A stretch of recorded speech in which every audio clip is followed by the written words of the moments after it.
এর ভিতরে কিছু বীজ, ম্যাক্সিমাম বীজ আমরা আমাদের প্রত্যেকটা ইউনিয়নের প্রত্যেকটা ব্লকে আমাদের কৃষি অফিসার আছে, ওনারা ডাটা সংগ্রহ করছে কোথায় কোন বীজতলা, কোন অঞ্চলে, কোন গ্রামে কে কতটুকু ক্ষতিগ্রস্ত হয়েছে।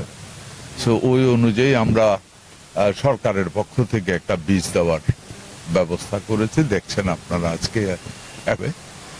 আর এই সরকার কৃষকের সরকার।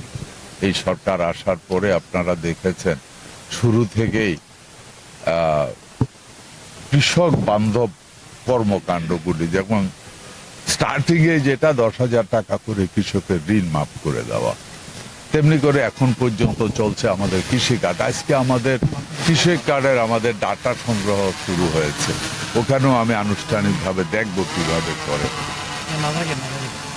সো সরকার মনে প্রাণে চায় যে কোনো অবস্থাতে কৃষক যেন ক্ষতিগ্রস্ত না হয়, পাশে এসে দাঁড়াতে। আমরাও চেষ্টা করছি, আপনাদেরও সহযোগিতা।